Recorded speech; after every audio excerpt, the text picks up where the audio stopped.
चाय की चुस्कियों के साथ ही शुरू होता है भारतीयों सहित अन्य कई देशों के लोगों का जीवन। सोने से पहले भी चाय लेते हैं और जगने के बाद बेड टी का प्रचलन हो गया है।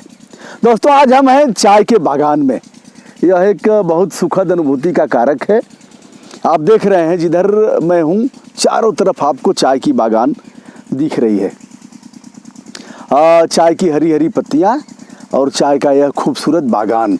जिधर आपकी दृष्टि जाएगी उधर आपको चाय का बागान दिख पड़ेगा। हम इस समय हैं दोस्तों बिहार राज्य में। बगल में 200 मीटर की दूरी पर पश्चिम बंगाल है, 1-1.5 किलोमीटर की दूरी पर नेपाल है और इस समय किशनगंज जनपद स्थित गलगलिया थाना क्षेत्र में हम लोग हैं। हमारे साथ श्री संजय जी हैं, यहाँ के निवासी हो गए हैं कई पीढ़ियों से। इनके दादाजी यहाँ आए थे।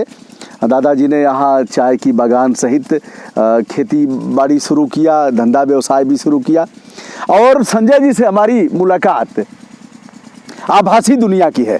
अब इसकी भी कथा सुन लीजिए, उसके बाद हम सभी चाय पर चर्चा करेंगे। हमारे दोस्त हैं अजय राय सोनू, जो दुबई में रहते हैं, गोरखपुर के रहने वाले हैं। मुलाकात तो उनसे भी नहीं है, आभासी दुनिया से वो अभी जुड़े हुए हैं। अजय जी हमारे वीडियो देखते रहते हैं। जब उन्हें यह पता लगा कि मैं पश्चिम बंगाल की यात्रा पर हूँ और बागडोगरा जा रहा हूँ। यह प्रवीण जी हैं। प्रवीण जी एयरफोर्स में हैं, हमारे सिस्टर की शादी हुई है और बागडोगरा में मैं आया हूँ। तो उन्होंने कहा कि सर जा रहे हैं तो हमारे भी सिस्टर की वहीं शादी है और आप वहाँ ज़रूर जाइएगा। तो मैं आ गया हूँ। संजय जी बताइए चाय के बारे में। कितने दिन पौधे रोपाई करते हैं इसकी, तो कितने दिन चलते हैं? 60 साल। 60 साल लगभग चल जाएंगे। एक बार अगर इसकी रोपाई की जाएगी तो 60 साल चलेंगे। इसकी पत्तियां तोड़ते हैं और तोड़ करके सुखाया जाता है। सुखा करके फिर इसको पत्ती बनता है। तो आप लोग जैसे मशीनीकरण भी अब हो गया है तोड़ने का। अच्छा, लोग भी तोड़ते हैं, महिलाएं तोड़ती हैं जी। चलिए हम बात करते हुए चलते हैं। यह पगडंडी है, खूबसूरत पगडंडी, और दोनों तरफ चाय के बागान। हम सभी चर्चा करते हुए चल रहे हैं। सबसे पहले लॉर्ड बैटिक ने 1934 में देखा कि असम के गांव के लोग, उस तरफ के लोग एक सूखी पत्ती डालते हैं गर्म पानी में और उसको पीते हैं। फिर उन्होंने भी टेस्ट लिया, पता लगा यह चाय की झाड़ियाँ हैं। एक समिति गठित किया उन्होंने इस बात का करने के लिए आकलन कि क्या इसकी मार्केटिंग की जा सकती है, इसे किस प्रकार व्यवसाय का रूप दिया जा सकता है। 1 साल में उस समिति ने अपनी रिपोर्ट दिया और 1835 में शुरू हो गई चाय की खेती। असम में सबसे पहले चाय के खेती की शुरुआत की गई थी। अब तो पूरे देश में 27%, पूरे विश्व का अगर आकलन किया जाए तो 27% अकेले खेती भारत करता है। भारत से बड़ा चाय का खेती करने वाला चाइना है, उसके बाद नंबर 2 पर भारत है। सबसे अधिक चाय पीने वाले भी अब भारत में हो गए होंगे, कोई निश्चित इसका आंकड़ा तो नहीं है, लेकिन जिस प्रकार एक दिन में 10-10 कप चाय पीने का हो गया है। दोस्तों, चाय एंटीऑक्सीडेंट है, इसमें पोषण भी है। और अगर काम करते करते आपको थकान हो जाए, स्ट्रेस, अगर तनाव महसूस कर रहे हैं, तो एक चाय पीने से ही ताजगी आ जाएगी, कार्य में और भी गुणवत्ता बढ़ेगी और ऊर्जीकृत होकर के नूतन प्राणधारा आप में विकसित होगी। आप ऊर्जा के साथ काम कर सकेंगे। 15 दिसंबर को इंटरनेशनल टी डे मनाया जाता है। पूरे विश्व में यह चाय का दिन माना जाता है, लोग मनाते हैं इसको। देखिए एक बार पुनः इसकी सुंदरता देख लीजिए चाय की। इसकी पत्तियां भी एक चबा के देखता हूँ। वैसे तो चाय की प्रजातियां बहुत हैं, सैकड़ों से अधिक प्रजातियां होंगी, जिसमें सफ़ेद चाय, काली चाय, हरी चाय, पीली चाय, अनेकानेक चाय हैं, जिसमें काली चाय को अधिक पसंद करते हैं लोग। ग्रीन और काली। अच्छा, ग्रीन और काली। तो आज हम लोग संजय जी के घर का चाय पिए हैं और बड़ा आनंद आया है। सचमुच लगा है घर की तोड़ी हुई पत्तियां चाय के बागान की। दोस्तों, यह जो आप इसमें छोटे छोटे पौधे देख रहे हैं चाय के बागान में, यह इसलिए पौधे हैं कि इसको गर्मी से भी बचाया जा सके, धूप एक साथ इनकी पत्तियों पर न लगे, और पानी ज़्यादा देर तक टिकना नहीं चाहिए, यह भी है ना, नुकसान होता है। अधिक ठंड, अधिक बरसात और अधिक गर्मी, तीनों ही नुकसानदायक इसके लिए है।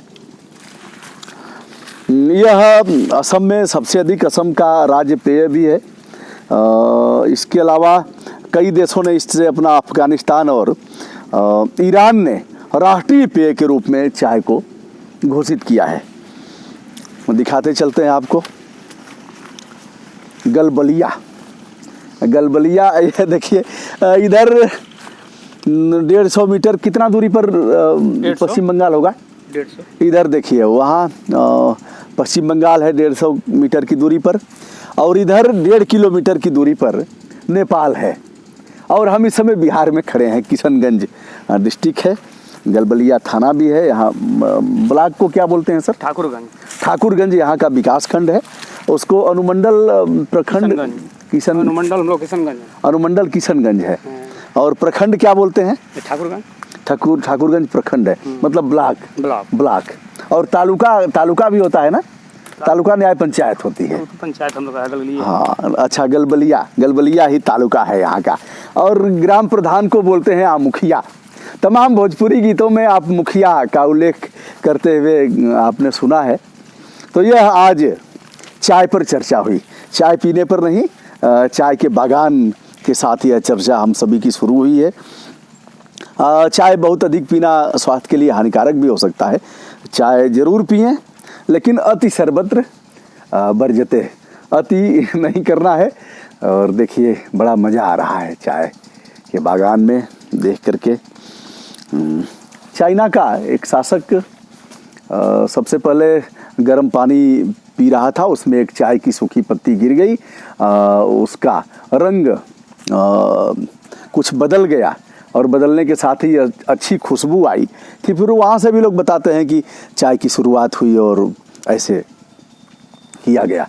तो असम सबसे अधिक चाय का उत्पादक प्रदेश है अपने यहाँ। वैसे तो पश्चिम बंगाल, असम, बिहार, उत्तराखंड सहित अरुणाचल और कई प्रदेशों में चाय की खेती की जाती है। आज चाय के बागान में आकर हमने आपको बताया, आपने भी बहुत सीखने जानने का अवसर मिला। संजय जी, इसमें किस प्रकार की खाद दी जाती है? चाय जैविक खाद, अधिक आप लोग जैविक खाद का ही प्रयोग? अच्छा, गोबर की खाद जैसे सड़ा करके या फिर ऐसे ले आते हैं? अच्छा, जब सड़ जाती है तो अब आप इसमें डालते हैं। यह भी एक अच्छा है कि रासायनिक खादों का प्रयोग न करके, कम करते होंगे, और जैविक खादों का प्रयोग करते हैं। जैविक खादों से यह स्वास्थ्य के लिए और भी अच्छा काम करेगा। अभी तो मशीन आप लोगों के लिए पत्ते तोड़ने वाली मशीन नहीं आई है ना? आप भी रखे हैं? अच्छा, घर पर रखे होंगे। चलिए उसको भी हम देखेंगे। तो ऐसे लगा करके उसमें इंजन लगा होता है, कैसे करते हैं? उसमें मोटर लगा हुआ है। अच्छा, मोटर लगा होता है, इतना बड़ा है ये। अच्छा, तो उसमें क्या डीजल का प्रयोग होता है? अच्छा, पेट्रोल, उस मशीन में पेट्रोल का प्रयोग होता है। और ऐसे, लेकिन जाने का रास्ता तो है नहीं, फिर कैसे ले जाते हैं उसको? नहीं, इसमें है ना, ये बीच में छोड़ा हुआ है, ये पत्ता तोड़ने के लिए। अच्छा, देखिए बीच में ये जो है पत्ते तोड़ने के लिए मैं ऐसे हट रहा हूँ। दूरी गाछ से गाछ दूरी होगा 2 फीट। अच्छा, तोड़ने वाला जो लाइनिंग होगा 2.5 फीट, जिसमें अच्छा आदमी जा सके। अच्छा, ये गया, ये फिर नहीं होगा, फिर ये है। अच्छा, तो इसी में क्या मतलब उनके मशीनों के चक्के होते हैं क्या? ना, हाँ, अच्छा, बेल्ट लगा करके पीठ पर लटका कर और पीठ पर लटका कर ऐसे मारते चले जाएंगे और नीचे बोरा में लगते चला जाएगा। अच्छा सर, तो आप लोग सुखाते कैसे हैं इन पत्तियों को? फैक्ट्री में भेजा जाता है, इसे मतलब अपना घर में बनाना है तो छाँव में सुखला लेते हैं। अच्छा, छाँव में सुखाते हैं, और फिर उसके बाद सीधे बेच देते हैं आप लोग? नहीं, तो तुरंत चला जाता है तोड़कर। अच्छा, तुरंत चला जाता है। ये तुरंत इसकी पैकेजिंग और वो नहीं करते हैं आप लोग? फैक्ट्री में ही करते हैं। अच्छा, तो वो लोग कितना पत्तियां कैसे लेते हैं, किस रेट में? 15, 16, 20 केजी का लेते हैं। मैं इस समय रेट नहीं जानता हूं कि चाय का रेट क्या है, क्योंकि हमारी श्रीमती जी ही इसको करती हैं। मैंने अभी तक खरीदारी नहीं किया है। एक सुबह पीता हूं और एक शाम को मिल गया तो ठीक है, नहीं एक सुबह बेड टी। बेड टी का प्रचलन लगातार बढ़ता जा रहा है। जैसे ही बिस्तर से सो कर के उठे तो उन्हें एक चाय मिलनी चाहिए। उसके बाद ही वह लोग फिर फ्रेश होते हैं, नित्य क्रिया से निवृत्त होते हैं। तो दोस्तों, कैसा लगा हमारा यह वीडियो आप सभी को? पश्चिम बंगाल, बिहार और नेपाल की सीमा पर खड़े होकर के चाय की बागान में यह वीडियो, उसकी चर्चा के साथ। सर, पानी तो इसके लिए कम चाहिए ना? कम, पानी रुकना भी नहीं चाहिए ना। नाला बनाया गया बीच बीच में। अच्छा, पानी निकले के, ये नाला देख रहे हैं बगल से? अच्छा अच्छा, निकल जाएगा पानी यहाँ से। अच्छा, ये नालियाँ बनाई गई हैं, पानी निकल जाएगा, नदी में जाकर मिलाया गया है। अच्छा, इधर कौन सी नदी है? लोकल है। अच्छा, लोकल स्थानीय नदियाँ हैं छोटी छोटी, जिसमें इनकी नालियाँ और उसके पानी जाते हैं। चलिए, चाय की बागान में कुछ पत्तियाँ भी खाया, कुछ यहाँ का अध्ययन भी किया और यहाँ बात भी किया। संजय जी के दादाजी यहाँ आए थे जी। कब आए थे सर?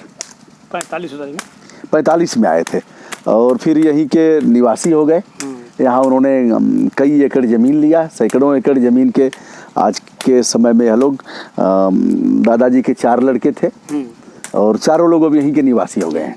नौकरी पेशा भी यहाँ है, शिक्षण से लेकर के अध्यापन कार्य तक सब कुछ यहीं है। चलिए, मैं अजय जी को भी दिखाना चाहूँगा। हमारे दोस्त हैं, हमारी मुलाकात अभी तक नहीं हुई है, लेकिन उन्होंने जिस विनम्र भाव से अनुरोध किया कि सर जा रहे हैं आप, तो वहाँ हमारी सिस्टर के यहाँ ज़रूर जाइएगा और चाय की बागान आप घूमिएगा। चाय की बागान हमने घूमा, देखा, अनुभव किया और आप सभी को दिखाया। दोस्तों, मैं पुनः आप सभी से अनुरोध करना चाहूँगा विनम्र भाव से कि जिन लोगों ने हमारे YouTube चैनल को अभी तक सब्सक्राइब नहीं किया हो, वह सब्सक्राइब कर लें। उनके लाइक और शेयर करने से, कमेंट से हमारा मनोबल और भी बढ़ेगा। मैं सभी का जवाब भी देता हूँ, प्रयास करता हूँ कि किसी को निराश न किया जाए। और आगे मेरे अभी तो 50,000 होने जा रहे हैं सब्सक्राइबर। सोच रहा हूँ कि शायद इसी साल 50,000 हो जाए। नए साल में हम लोग नूतन ऊर्जा के साथ आपसे मिलेंगे जब 50,000 सब्सक्राइबर हो जाएंगे। 1 लाख देखिए कब होते हैं। तमाम हमारे मित्र देश विदेश के लगे हुए हैं हमारे साथ, जो लगातार मनोबल बढ़ाते हैं। उनकी ऊर्जा से ही मेहनत करके चलता हूँ, कुछ दिखाने का बेहतर प्रयास करता हूँ। फिर भी किन्हीं लोगों की भावनाओं को ठेस अगर पहुँच जाता होगा तो मैं विनम्र भाव से उनसे क्षमा भी मांगना चाहूँगा। सभी व्यक्ति पूर्ण नहीं होते, गलतियाँ सभी से होती हैं। हो सकता है मुझसे भी कोई चूक हुई हो, किसी की भावनाएं आहत हुई हो। तो चलिए, आज हम हैं 27 दिसंबर 2018 को। इस वर्ष का अवसान होते हुए हम चाय के बागान में संजय जी के साथ। बहुत बहुत धन्यवाद। सभी को नमस्कार।